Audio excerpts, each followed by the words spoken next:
Hi there, I hope you're all keeping safe and well.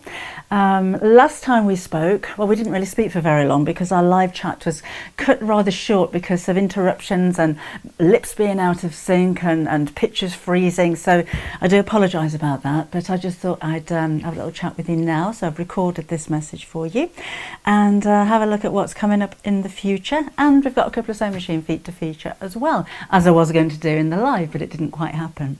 So Half Yard Sewing Club, if you've just happened upon us, it's lovely to have your company. It'd be lovely if you were a member, because I'm going to bring you every single month a project. It could be anything from quilting, a little bit of dressmaking, homewares, toys, cushion covers, table. Oh, there's so many different genres of sewing that we cover. And you'll have a project designed by myself with a video and step-by-step instructions and downloadable patterns. And this is available for anybody, anywhere in the whole world.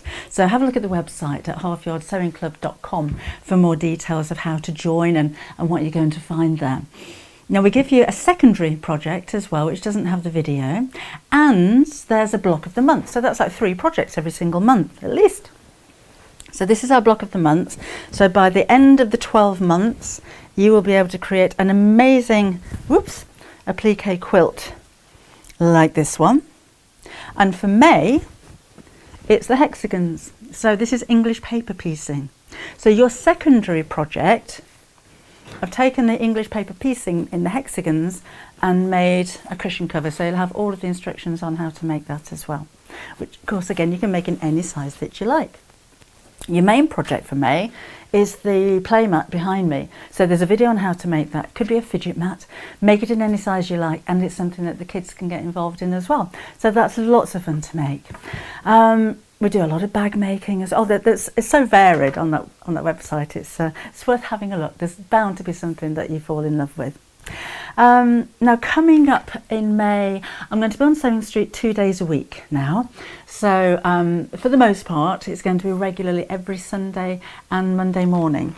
So Sewing Street is a shopping channel if you haven't seen it before, and I'm there at the moment for 3 hours live, 8, 9 and 10 o'clock in the mornings, Sundays and Mondays on Freeview 74 and Sky 670. So you can pop along and have a look at some tutorials there as well if you wish. And apart from that, it's all pretty quiet at short hours really. We're still locked down. I have 2 granddaughters with me. My daughter's here as well. My daughter-in-law's staying too. So they came right at the beginning of all this. So we've all been living quite happily and noisily over the last few weeks. We're lucky enough to have the garden, and the weather's been amazing apart from the last few days. So the kids have been playing outside in the paddling pool. We've got a little trampoline and things. So I think we're in a very lucky situation.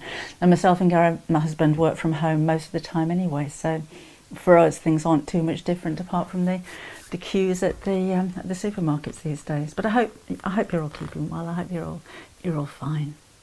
Now I did mention a couple of sewing machine feet that we were going to feature. So I want to show you first of all a rolled hem foot. This is amazing. It's the most simple little device, but it means that you get the perfect tiny little hems. So this is the rolled hem foot. That's what it looks like.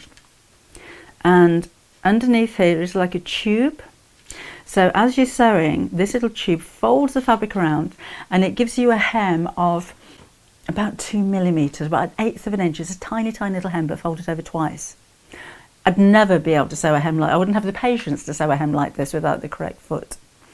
So it's a snap-on foot, but I'm not going to snap it on at the moment because I find it's easier, particularly when I'm starting right at the edge of my fabric, to get things going first of all.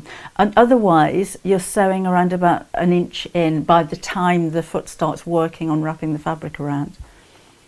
So I'm going to fold that hem over twice, and that's about the length it's going to be, or the width it's going to be.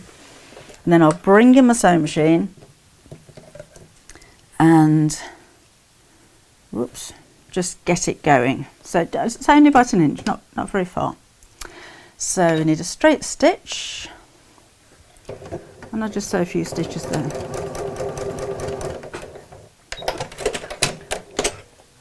So I've just got it going. So I'll take off this foot. These come in different widths as well, so you can have a wider rolled hem foot, so have a shop around. And they're quite standard feet, so you should be able to find one to fit your sewing machine.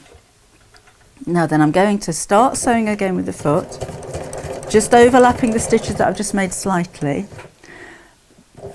And now it's going into the roll. So all I'm doing here is easing the fabric. I'm not folding it over, the foot's doing that. I just want to make sure that the width of the fabric going under there is consistent.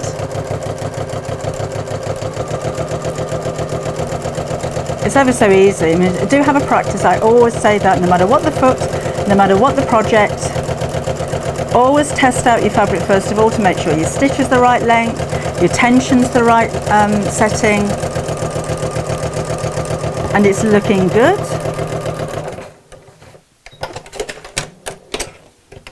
But look at that hem now.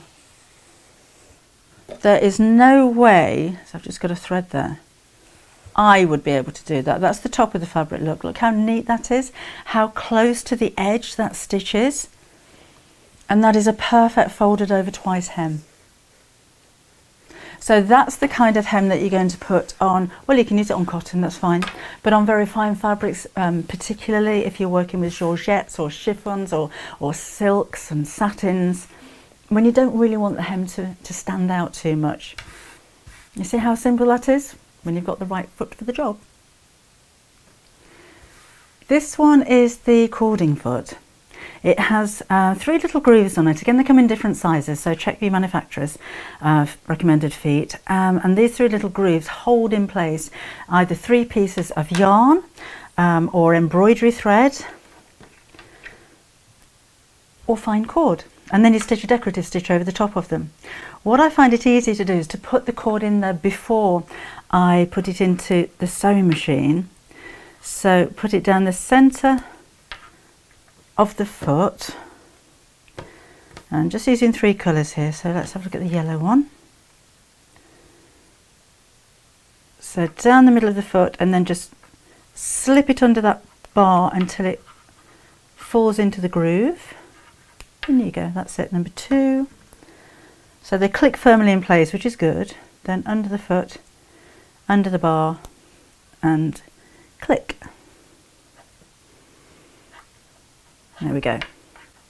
Then I'll put the foot on the machine. Now this time I'm using a really basic little machine, just to show you that you don't have to have something fancy to be able to do fancy stitches. So the foot's keeping the cord in place, and let's just drop this one on, and here you go. And put my fabric underneath.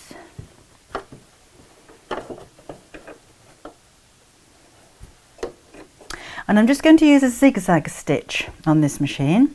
So I've chosen the widest one, but there are other stitches that you can use if you have got fancy stitches on your machine. So anything that looks like these, or this one, stitches that basically go from side to side. Again, you can use a zigzag.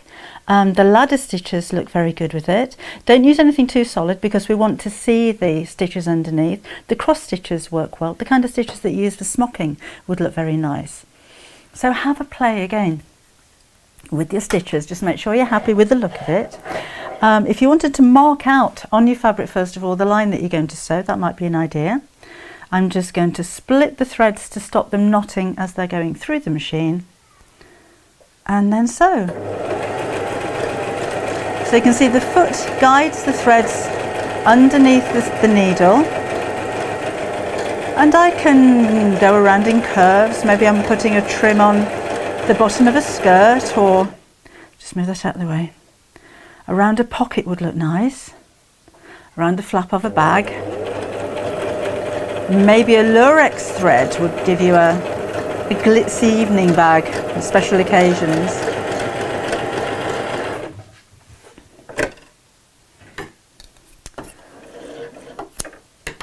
And now we're finished. So again, using brightly coloured cords and brightly coloured threads, it just adds a little bit of fun and makes whatever it is that you're making that little bit more personal. So I hope you found that useful. We'll keep trying with the live, and hopefully things will sort themselves out before very long. And if you don't enjoy for the next few weeks, then I'll carry on bringing you these messages. I shall speak to you soon. Take care. Bye-bye.